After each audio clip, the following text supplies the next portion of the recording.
Praise the lord. ఈ దినము కొరకు సిద్ధపరచబడిన దేవుని వాక్యం చదువుకుందాం. మత్తయి సువార్త 6వ అధ్యాయము 19-20 వచనాలు చదువుతాం. జాగ్రత్తగా ఆలకించ మనవి. భూమి మీద మీ కొరకు ధనమును కూర్చుకొనవద్దు. ఇక్కడ చిమ్మెటయు తుప్పును తినివేయును, దొంగలు కన్నము వేసి దొంగిలెదరు. పరలోకమందు మీ కొరకు ధనమును కూర్చుకొనుడి.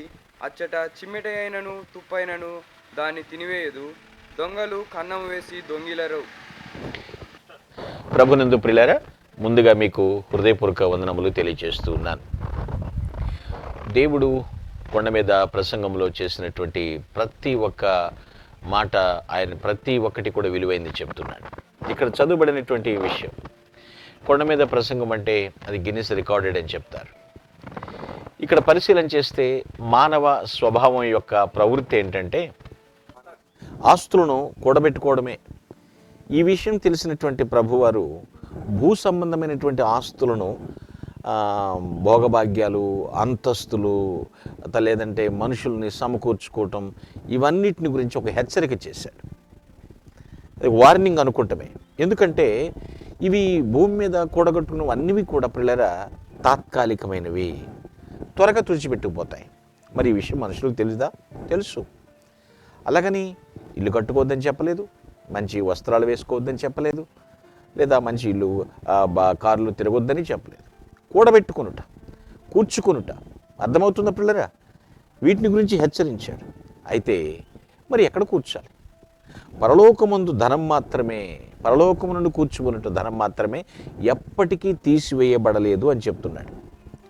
పరలోకంలో ధనం కూర్చుకునడం అంటే మళ్ళీ కొంతమంది అంటారు దశంభాగం ఇవ్వడమా అని చెప్తారు. దశంభాగం ఇవ్వడం మాత్రమే పరిమితం కాదు పిల్లరా, దేవునికి విధేయత చూపించే ప్రతి పని కూడా పరలోకంలో పెట్టుబడి పెట్టడమే. ఈ భావన మనం తెలుసుకోవాలి.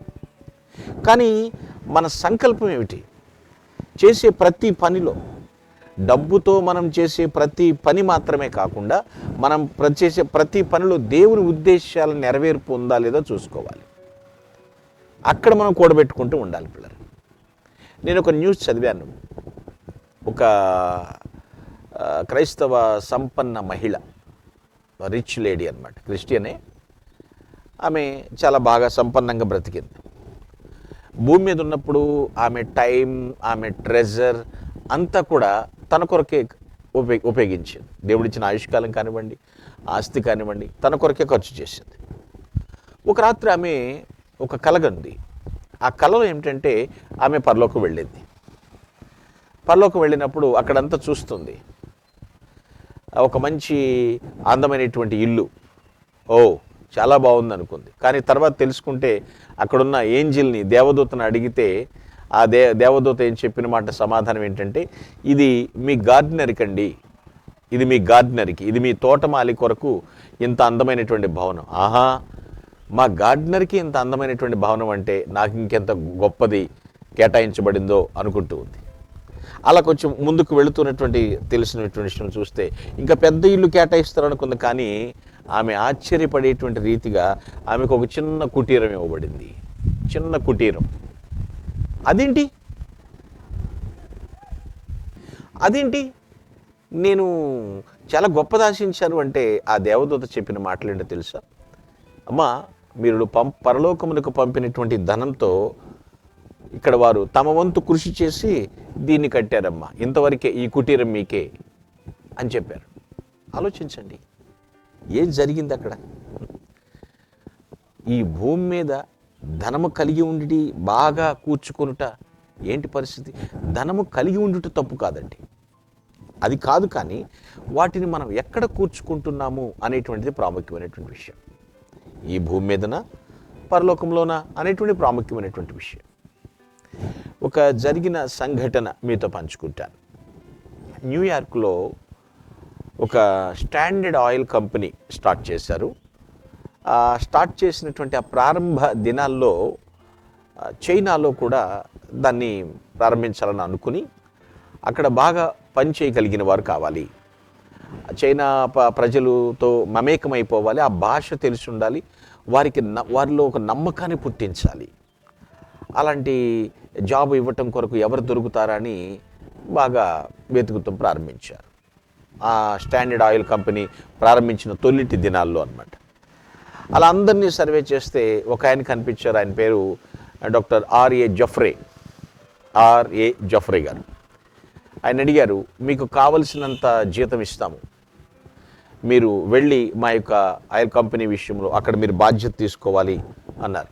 ఆయన ఎవరై అంటే చైనాకి మిషనరీగా వెళ్ళాడు. చైనాకు మిషనరీ అన్నమాట. ఆయనకి ఆ జాబ్ ఆఫర్ చేశారు. ఎందుకంటే ఆయనకు అన్ని అర్హతలు ఉన్నాయి కాబట్టి ఎంతైనా మీకు ఇస్తాం, భారీ జీతంతో మీకు మంచి పదవి ఇస్తాం అని వాళ్ళకి చెప్తే ఆయన నిరాకరించాడు. రిజెక్ట్ చేశాడు అతను. ఎందుకు అంటే దేవుని కొరకు ఆత్మలు సంపాదించడమే నా దర్శనం. దేవుని కొరకు ఆత్మలు సంపాదించడం ద్వారా పరలోకంలో ధనము కూర్చుకుంటున్నాను. అండర్స్టాండ్? అర్థమైందా పిల్లరా? కాబట్టి అతని ఆసక్తి ఏంటి? దేవుని కొరకు ఆత్మలు సంపాదించడంలో పరలోకంలో నేను ధనం కూర్చుకుంటున్నాను. గ్రహించండి, ఏది తాత్కాలికమైనది, ఏది శాశ్వతమైనది. మళ్ళా చెప్తున్నాను పిల్లరా, ధనము కలిగి ఉండుట తప్పు కాదు, అది సమకూర్చుట భూమిపైన పరలోకం పైన నిర్ణయించుకోమని ప్రభు మనకి నిర్ణయాన్ని వదిలేశాడు. కాబట్టి శాశ్వతమైనటువంటి ఆశీర్వాదం కోసం సమస్తమును సమకూర్చుకుందుము గాక. ఆమెన్. ప్లీజ్ అలా close your eyes. I will pray for you. O Lord, ప్రభువానికి స్తోత్రాలు. సమకూర్చుకునేటువంటి విషయంలో ఎక్కడ ఏమిటి మాకు వచ్చేటువంటి ప్రతిఫలం ఏమిటని మీరు మాతో మాట్లాడారు. పరలోకంలో ధనము కూర్చుకున్నట ప్రాముఖ్యమైందని మీరు మాకు హితబోధ చేసినందుకు కృతజ్ఞతలు నాయన. ప్రతి ఒక్కరూ కూడా వాక్యానుసారంగా జీవించే కృప దయచేయమని ప్రభువైన క్రీస్తు నామమున ప్రార్థించి స్తుతిస్తున్నాము పరమ తండ్రి. Amen. Glory to God. Thank you one and all.